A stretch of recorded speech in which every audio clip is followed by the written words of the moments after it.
Et nous allons maintenant accueillir Damien Briouat, modélisateur de rivières au sein du groupe Aegis, utilisateur avancé de Global Mapper Pro, qu'il a intégré depuis plusieurs années dans ses méthodes de travail quotidiennes. Il vient nous partager son retour d'expérience dans le domaine de la modélisation hydraulique. Et donc, je vais vous laisser, Damien, la parole. Bonjour à tous, je m'appelle du coup Damien Briouat et je vais vous présenter la fonction créer un bassin versant avec Global Mapper. Donc cette présentation va se dérouler en plusieurs points. Je vais commencer par vous présenter le service dans lequel je travaille, qui est le service risque inondation et ressources en eau du coup à Aegis. Puis qu'est-ce qu'un bassin versant pour les non-initiés l'hydrologie. Quelques prérequis sur la donnée d'entrée, parce qu'on verra par la suite que c'est cette donnée d'entrée qui fait la qualité de la sortie que l'on peut générer avec le Global Mapper. Ensuite, je vais vous faire une présentation générale de la méthode employée et théorique. Et ensuite, je vais donc vous faire une démonstration en direct sous Global Mapper pour vous montrer que c'est pas compliqué et que tout le monde peut arriver. Ensuite, nous verrons les limites et bonnes pratiques pour arriver à nos fins avec cet outil. Et enfin, une conclusion et suivi, j'espère, de plein de questions et d'échanges sur ce sujet. Donc, je travaille à Aegis dans le service risque inondation et ressources en eau. Donc, les grands thèmes sont prévention, protection, gestion, modélisation et aménagement. Donc, c'est vraiment des thèmes larges. Moi, principalement, donc je fais de la modélisation, mais cette modélisation-là intervient pour tous les sujets, c'est-à-dire que dans la prévention, on fait des systèmes de prévision et d'alerte de crue. On a besoin de modélisation pour la connaissance du phénomène. On fait de la protection des villes et des enjeux contre les inondations, où également intervient la modélisation pour principalement connaître les dégâts, les hauteurs d'eau, les vitesses qui peuvent être sur les bâtiments. La gestion du risque inondation, donc c'est vraiment notre cœur de métier, où toujours pareil, la première étape, c'est la connaissance du risque. Puis ensuite, on travaille du coup sur des études de PPRI, donc c'est-à-dire c'est la cartographie réglementaire des inondations. Et après, on fait aussi des études d'impact par rapport à des aménagements. Et donc ensuite, pour la partie ressources en eau dans laquelle j'interviens moins, il y a l'hydrogéologie, et l'écologie des cours d'eau avec toute la renaturation, où il y a un petit peu de modélisation aussi, toujours dans l'optique de l'impact de ces aménagements. Donc dans notre service, nous sommes une trentaine de personnes à travailler sur ces sujets et Aegis, c'est une grosse société où nous sommes presque 12 000. Voilà. Donc, si vous voulez en savoir plus sur moi-même et les usages que j'ai de Global Mapper, j'ai eu la chance de faire partie d'un coup de projecteur chez Géomatique. Donc voilà, le lien va être mis dans la discussion et je vous invite à aller découvrir plus précisément les usages généraux que j'ai de Global Mapper. Passons au sujet maintenant suivant. Donc le sujet que je vais vous présenter aujourd'hui, c'est comment générer des bassins versants. Mais il est important de savoir qu'est-ce qu'un bassin versant.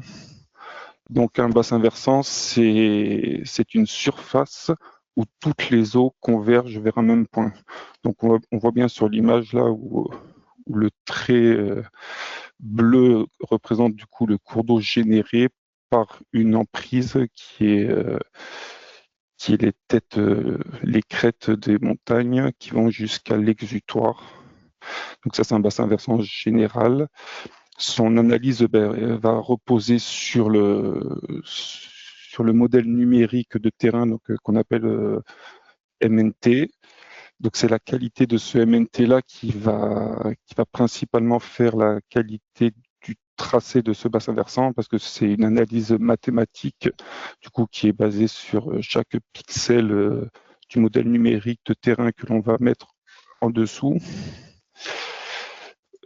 Ces bassins versants sont utilisés donc principalement pour connaître et calculer des débits.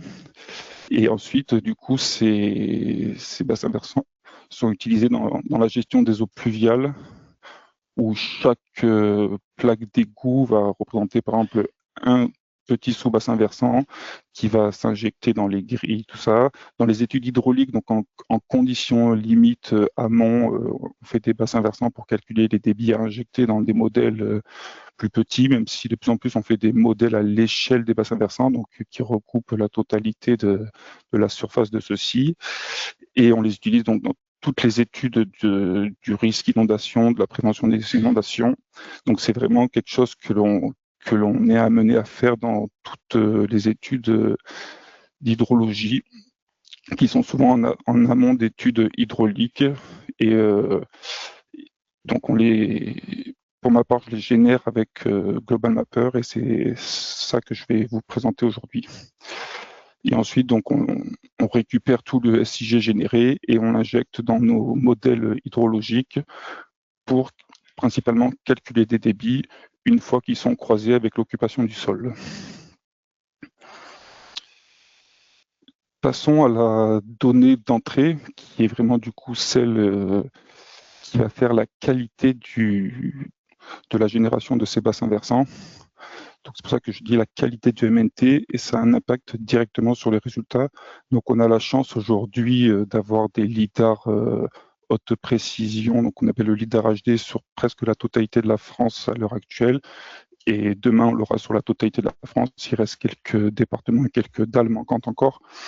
Donc cette donnée est très précise, mais du coup, avec une résolution de 0,5 mètres qui est assez lourde, et donc souvent on utilise une résolution de 1 mètre qui est du coup 4 fois moins lourde, et on verra que pour les analyses, on peut même monter au-delà en fonction de la taille des bassins versants que l'on cherche à obtenir.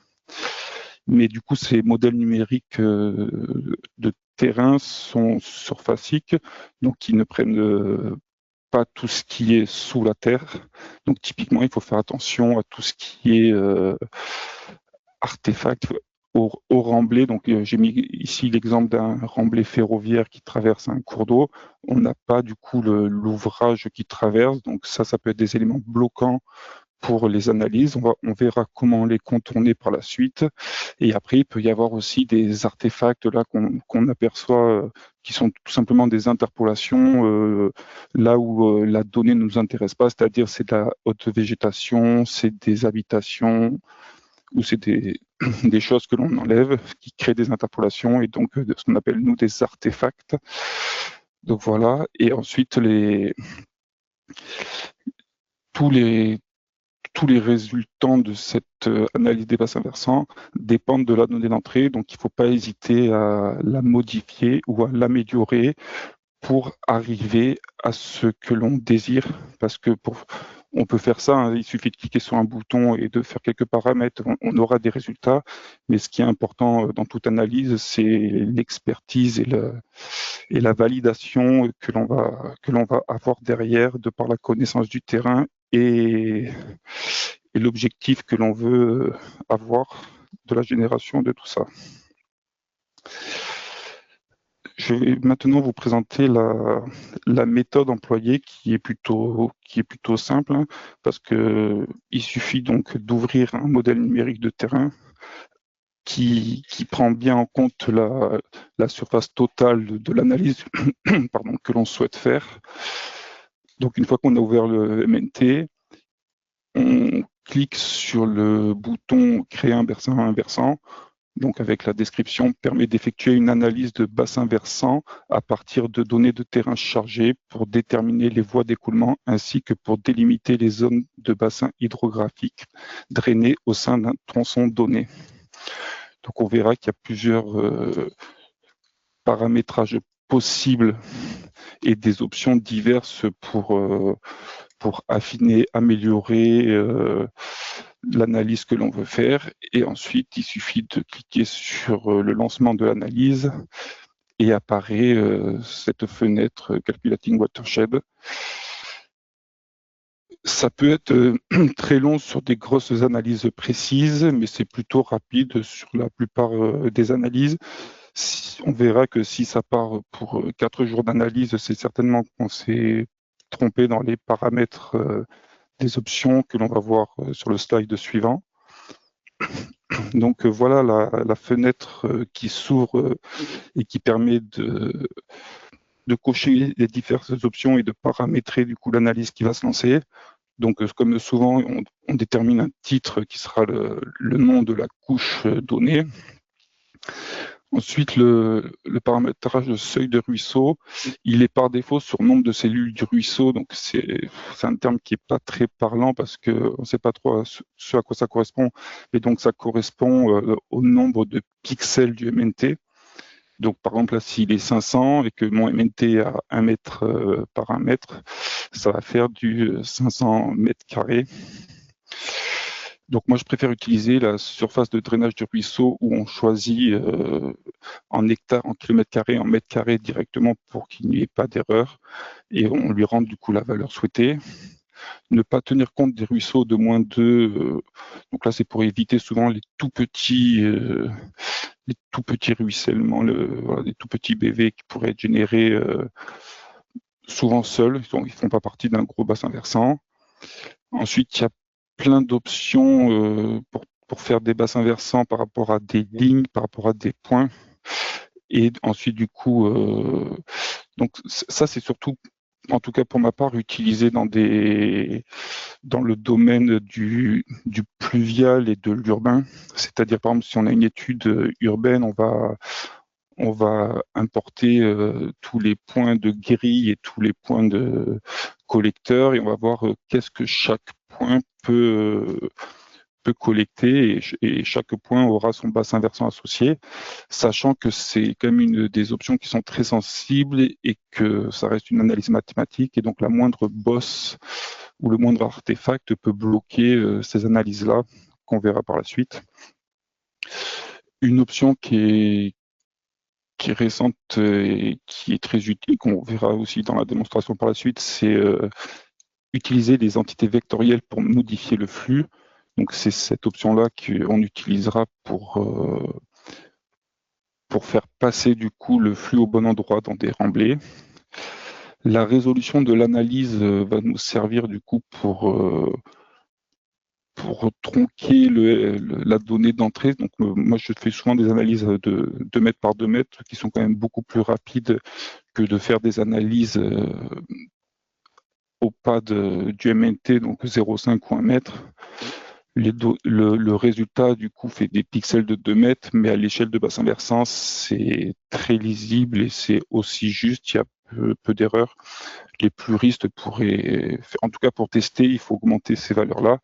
Pour un résultat final, une fois qu'on a tout pré-testé et tout corrigé, on peut se lancer sur des analyses précises, mais du coup qui mettent quand même beaucoup plus de temps. Donc voilà, pour s'exercer, pour faire les premiers tests, moi je vous invite à faire des analyses en 2 par 2, voire 5 par 5 sur des très très grosses emprises.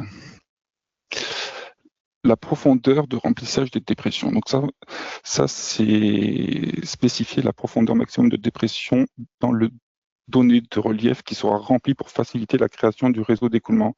Donc moi je pourrais décrire ça comme la hauteur des bosses que peut passer l'axe d'écoulement sans interruption. Sur des grosses analyses et dans un premier temps, on peut laisser le paramétrage par défaut qui est de 20 mètres.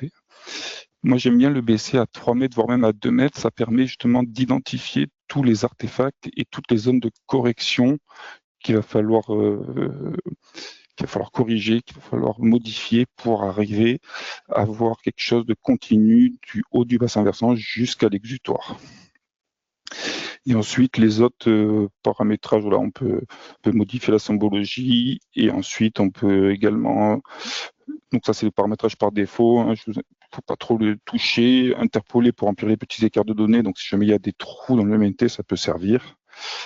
Et ensuite, il y a calculer le Shallow Stream Order qui peut aider pour avoir une numérotation du coup de tous les plans chemins hydrauliques qui vont être créés. Voilà, donc pour la présentation théorique, on va passer à la présentation pratique. Donc générer un bassin versant avec Global Mapper. Donc pour ça, j'ai déjà ouvert un projet qui reprend l'image qui est montrée. Donc on est ici sur un grand bassin versant. Donc si vous êtes habitué à utiliser Global Mapper et avoir le visuel du lanceur Atlas, on voit bien là les crêtes de montagne et ici du coup la mer. Donc c'est la baie de La Ciotat pour ceux qui connaîtraient. Et pour pas générer à cette échelle-là, parce que c'est vraiment grand, j'ai préparé une emprise qui est ici, là. Donc c'est une emprise sur laquelle on va faire nos démonstrations d'analyse. Donc moi j'aime bien travailler avec des emprises justement pour éviter que ça génère des bassins versants sur la totalité du MNT ouvert, parce que souvent on n'a pas forcément besoin d'avoir des bassins versants générés, et c'est surtout plus rapide de travailler sur des emprises quand on sait que l'on veut des bassins versants uniquement sur une zone précise. Donc je sélectionne l'emprise, on va cliquer du coup sur l'outil créer un bassin versant. Donc s'ouvre la fenêtre que je vais vous montrer en théorie. Donc en titre, il reprend les paramétrages et les titres des précédentes utilisations. Donc j'ai fait déjà des résultats si jamais c'est un peu trop long ou pour vous montrer également d'autres options. Donc on va faire BV 5 hectares. Il est important de savoir à peu près la taille des PV que vous souhaitez. C'est ce qui va permettre surtout d'aller droit au but en fait et de pas trop itérer pour arriver au bon port. Donc dans un premier temps, on va générer uniquement quelque chose de simple, de 5 hectares. Où je vous disais ici, on va laisser le 20 mètres pour que ça puisse passer. Comme ça, vous allez voir ce que ça fait. Pardon, le 20 mètres est ici. Ça, c'est pour les petits ruisseaux, mais on va laisser le paramétrage par défaut. Ici, dans le deuxième onglet, recadrer au niveau des entités de surface sélectionnées, donc pour que l'analyse se fasse uniquement sur mon polygone sélectionné. Et je lance l'analyse. Donc là, on voit que c'est assez rapide. Ça devrait mettre... donc souvent, on affiche ce que Mouli 2 ou 3 jours, c'est souvent qu'il y a une erreur sur le métrage. On peut faire annuler et on revient et recliquer et relancer une analyse. Voilà. Donc ça, c'est la première analyse. Vous avez vu, c'est plutôt rapide. Donc ça fait quelque chose de joli, de coloré. Pour y voir plus clair, on va changer le style et on va mettre un style sans remplissage qui permettra du coup de voir plus clairement les choses, et en tout cas le MNT qui est dessous. Et on va aller voir ce qui se passe avec le paramétrage de base sur les ouvrages. Donc on voit bien que quand il doit passer un ouvrage avec le paramétrage de 20 mètres, en fait, il va faire comme si c'était plein. Donc en fait, il se perd un petit peu sur l'amont de l'ouvrage par rapport à la cote de surverse et la cote de passage. Il passe comme il peut, mais en tout cas, il passe pas là où on aimerait qu'il passe dans les ouvrages, et il se rattrape ensuite comme il peut sur l'aval. Donc, en gros, les bassins versants générés sont plutôt justes. Il peut y avoir quand même des erreurs quand c'est vraiment grossier. Typiquement, si on vient ici, là, il y a encore le gros remblai ferroviaire. On voit que il passe là où il peut passer. Au final, il va passer sur le premier point bas qu'il trouve à proximité, et on se retrouve avec des erreurs qui sont quand même assez manifestes. Mais en tout cas, voilà, l'analyse mathématique reste juste. Donc c'est là qu'il va falloir améliorer, et de par la connaissance visuelle du MNT ou la connaissance des bases de données hydro ou même la connaissance du terrain, on sait que le cours d'eau doit passer au bon endroit et on va apporter les modifications nécessaires pour qu'il y passe. Donc là, voilà, il y a des erreurs de partout, mais ça fait une première version et on sait ce qu'il va falloir modifier. Je vais également vous générer du coup la même analyse, mais avec ici du coup le remplissage de 3 mètres, donc qui est ce que j'utilise le plus régulièrement pour voir justement toutes les ouvertures qui sont nécessaires pour avoir une analyse complète plus juste. Je coche toujours le recadrer au niveau des entités de surface sélectionnées. Je reclique sur OK. L'analyse se relance et c'est reparti pour moins d'1 minute.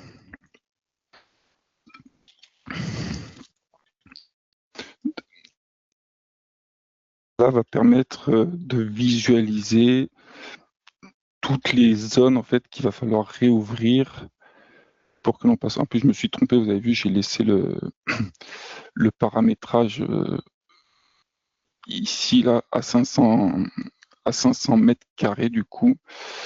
Donc ça me fait plein de petits bassins versants. C'est pas grave hein, parce que en fait, bon, c'est moins visuel que ce que je voulais, mais c'est pas grave. On voit en fait que les cours d'eau s'arrêtent là où il faut. Je vais quand même relancer la bonne analyse parce que visuellement c'est bien plus parlant.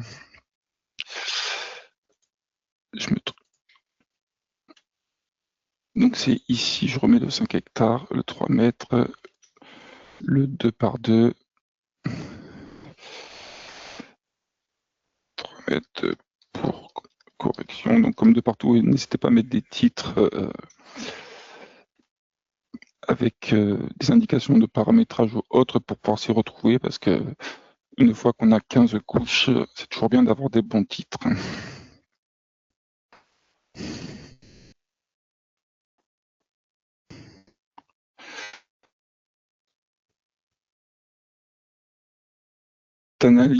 Cette analyse, comme je vous disais, voilà, montre vraiment partout où il y a la déconnexion des plans de chemin hydraulique principaux.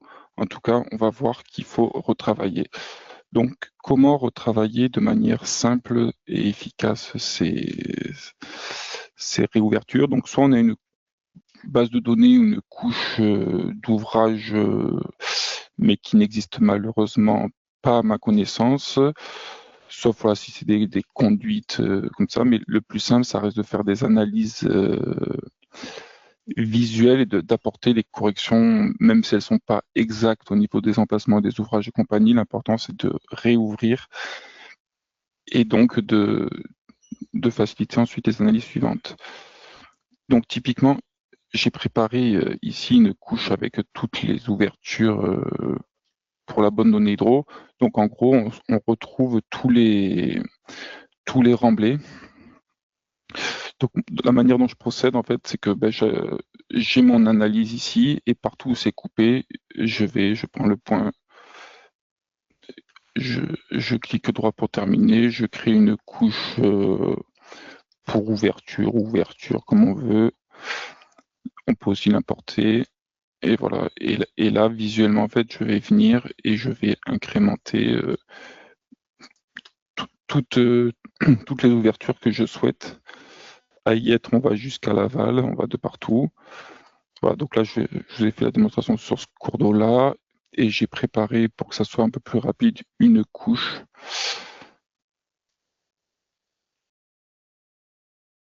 avec du coup toutes les ouvertures souhaitées. Donc cette couche, il y a 25 ouvertures, je vais les sélectionner pour que vous puissiez les visualiser, mais voilà, souvent il suffit de suivre les remblais, donc pour les ouvertures principales, et ensuite par connaissance du site, voilà, j'ai rajouté quelques petits endroits stratégiques pour améliorer. Toujours l'idée, c'est d'améliorer l'analyse et qu'elle soit la plus définitive possible sans avoir à trop y retoucher. Donc maintenant, en fait, une fois qu'on a cette couche-là, on va relancer l'analyse une dernière fois. Je me trompe de bouton. Donc, on va relancer une dernière analyse. Donc là, au final, on peut laisser le 3 mètres, mais le fait qu'il y ait des ouvertures, on remet le 2 par 2, le 5 hectares. Et ici, en fait, utiliser les données vectorielles. On va du coup choisir l'ouverture pour hydro, qui est la couche sur laquelle j'ai mes 25 lignes d'ouverture. Et on va lancer l'analyse du coup à 5 hectares. Sans oublier ça m'arrive régulièrement d'oublier le recadrage au niveau des entités de surface sélectionnées. D'ailleurs, j'en profite pour dire que si un jour ça pouvait être par défaut quand on a une emprise sélectionnée, ça m'arrangerait. On relance l'analyse et on verra que normalement, cette fois-ci, c'est la bonne et on n'aura plus qu'à exploiter une dernière fois l'application visuelle pour bien exporter ou de faire des cartes avec. Voilà. Et donc, une fois qu'on a fait ces ouvertures-là, on voit bien que le cours d'eau passe au bon endroit et ce jusqu'à l'exutoire. Voilà, donc il y a tous les cours d'eau qui sont de manière extérieure qu'on peut aussi supprimer pour faire des cartes plus jolies et avoir que ceux qui nous intéressent. Donc on peut supprimer. On va pouvoir aussi faire des sous-bassins versants. Donc là, c'est vraiment les sous-bassins versants, mais on va pouvoir faire des bassins versants plus complets aussi, une fois qu'on a fait ces analyses à plus petite échelle. Moi, ce que j'aime bien faire aussi, c'est générer des bassins versants beaucoup plus petits. Donc tout à l'heure, j'ai généré le 500. On va voir que si on ouvre uniquement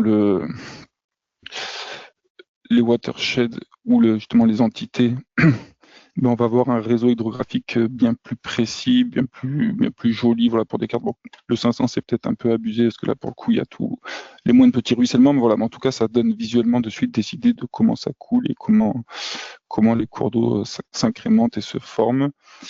Et on a des choses visuelles qu'on peut mettre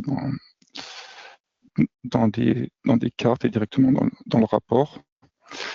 La dernière analyse que je voulais vous montrer, c'était la même analyse, mais du coup à grosse échelle, avec des bassins, avec des grands bassins. Il faut que je remette l'emprise pour avoir uniquement et vous montrer que si on met des kilomètres carrés et qu'on va mettre 1 kilomètre carré par exemple,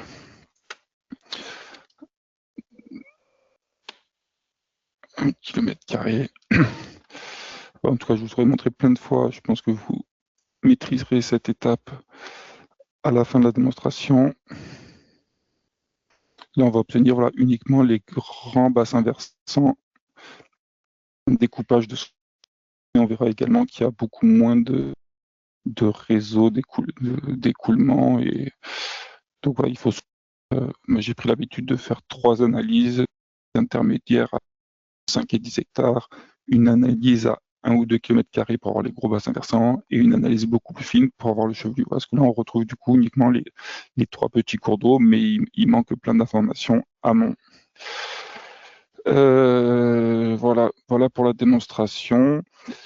On va finir en rejonglant avec les limites et les bonnes pratiques. Donc un bassin versant automatique n'est toujours pas parfait, n'est pas toujours parfait, pardon. C'est-à-dire que il faut autant les grands contours, les crêtes, tout ça, ça va toujours être juste, il n'y a pas de souci là-dessus, mais c'est quand on va rentrer dans des zones urbaines ou dans des zones avec des gros remblais, des infrastructures type ferroviaire ou autoroutier, voire même des routes nationales les petits ouvrages de franchissement sont rarement ouverts sur les modèles numériques de terrain. Donc il faut vraiment avoir cette analyse-là. Et donc le contrôle visuel est indispensable et très important. C'est impossible en fait d'avoir des bassins versants justes et conformes à la réalité au premier coup. Vous avez vu, c'est plutôt assez rapide à générer, mais il faut corriger, il faut prendre le temps de faire ces analyses souvent de amont-aval pour voir ce qui ne va pas. Une dernière chose que je voulais vous montrer que je ne vous ai pas montré, c'est qu'au final, on a quand même quelque chose qui se génère en 3D.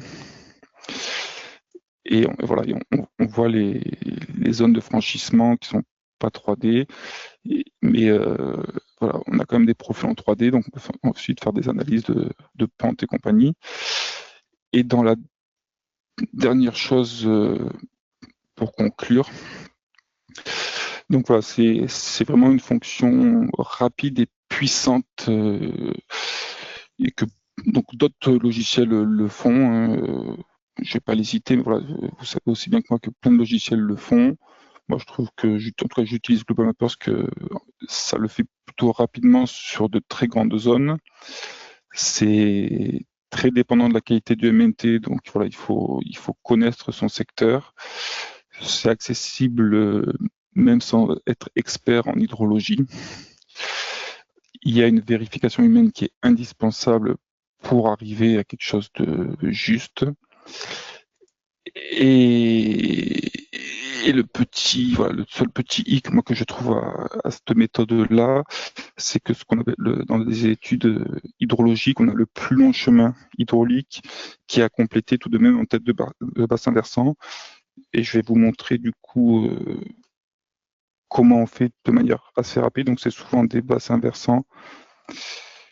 Donc de cette analyse-là, ou sur les têtes de bassin versant, en fait, on a besoin de la donnée jusqu'au sommet du bassin versant pour avoir vraiment le plan chemin hydraulique qui est de la première goutte la plus haute qui va aller jusqu'en bas. Et donc ça, pour faciliter ça, en fait, on sélectionne souvent tous les watersheds. On lance une analyse qui s'appelle calculer les stats d'altitude et de pente. Et là, voulez-vous créer de nouvelles entités de points au niveau des altitudes minimum et maximum? Moi, on va dire oui parce que c'est les points maximum et donc les points les plus hauts en altitude de chaque sous-BV qui nous intéressent. Et une fois que l'analyse est lancée, donc on va voir les points les plus hauts pour chaque BV qui sont lancés. Et c'est un peu chronophage mais nécessaire. Il faut prolonger du coup ces plans chemin hydrauliques jusqu'aux points les plus hauts pour ensuite avoir directement, en tout cas dans une analyse hydrologique et pour un modèle hydrologique, on a besoin de cette donnée-là. Donc voilà, il y a ce petit travail final à faire si on a besoin de faire une analyse et un modèle hydrologique ou appliquer les formules empiriques de ces méthodes-là. Voilà, donc là il me dit donc j'ai les points les plus hauts et après voilà donc on peut faire ça de manière simple en disant je rajoute le point là-haut et après d'où l'avantage aussi de générer des zones plus petites, c'est qu'on va pouvoir aller céder de ça. Je ne sais pas si vous connaissez cette fonction, mais moi je l'utilise beaucoup ici. C'est une fois qu'on met une fonction ici avec contrôle entrée, on l'active et là voilà, on va les rajouter, faire le plus joli possible sans rentrer vraiment trop dans le détail. Mais en tout cas, voilà, il faut commencer à aller sur ce point-là. Et voilà, et ce à faire du coup pour tous les bassins versants en tête de BV. Voilà pour la démonstration. Merci pour votre attention et n'hésitez pas si vous avez des questions, je tâcherai d'y répondre et de revenir du coup sur le logiciel pour vous montrer d'autres choses en fonction des questions. Merci à tous. Merci beaucoup Damien pour cette présentation. Celle-ci encore très intéressante, très précise aussi. Vous vous êtes concentré sur un outil en particulier qui est l'outil de création de bassins versants et vous l'avez décortiqué et présenté un peu sous tous ses angles. Vous nous avez bien partagé votre expérience de l'outil avec des petits tips et ça c'était vraiment très appréciable. Donc merci beaucoup. Nous avons du côté de Géomatique bien noté votre demande d'amélioration. Elle a bien été entendue. Et nous reviendrons vers vous le cas échéant. Nous avons quelques questions du public pour vous. On en avait 2 tout à l'heure. Je vais vous les partager. Laissez-moi juste le temps de me remettre sur le panneau questions. Hop. Alors, il y en a une, vous y avez déjà un petit peu répondu sur la fin de votre présentation. Une question de Régine. En quoi Global Mapper Pro est-il supérieur à d'autres outils spécialisés intégrés à QGIS pour le calcul des limites de bassin versant?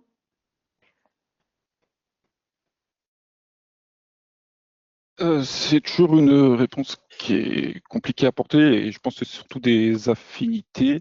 Et après, je mettrai quand même un plus sur la puissance quand on doit réaliser des analyses à très grosse échelle.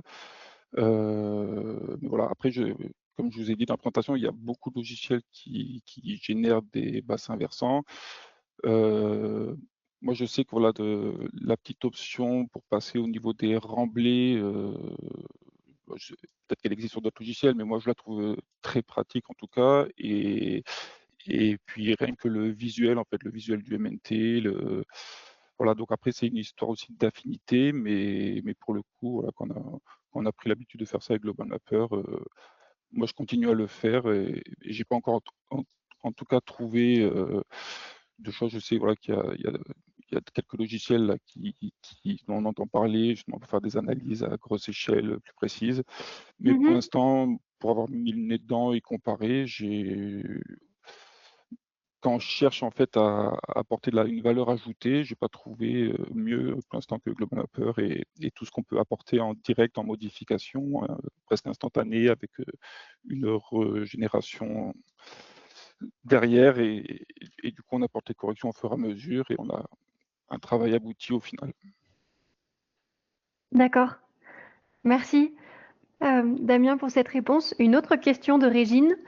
Comment imposer, alors une question un peu plus technique peut-être, comment imposer ou précise, comment imposer le point d'un exutoire cible pour lequel on souhaite déterminer la limite du bassin versant? Donc c'est vrai que je ne l'ai pas montré. Il suffit d'avoir une couche de points et du coup de cliquer là dans le paramétrage sur utiliser les points comme et en fait du coup il fait la double analyse, il fait l'analyse générale et il fait également une analyse du coup sur chaque point ou sur chaque ligne qu'on va lui indiquer. Et donc voilà, il suffit d'avoir une couche de points ou une couche de lignes associée à l'analyse De les et sélectionner au préalable? de les sélectionner, oui, parce qu'il dit par rapport aux points sélectionnés Mm. effectivement dans la demande. Et du coup, ça se génère automatiquement et on retrouve les BV générés dans la même analyse. Parfait. Merci Damien, je ne vois pas d'autres questions dans le panneau de chat. Encore une fois, à tous les participants, s'il y a des questions qui vous viennent même après, quand on aura lancé une autre présentation, n'hésitez pas à tout de même nous les mettre dans le panneau questions et on pourra y revenir au moment de la table ronde, par exemple. Encore un Avec grand plaisir. merci Damien et à tout à l'heure pour la table ronde alors.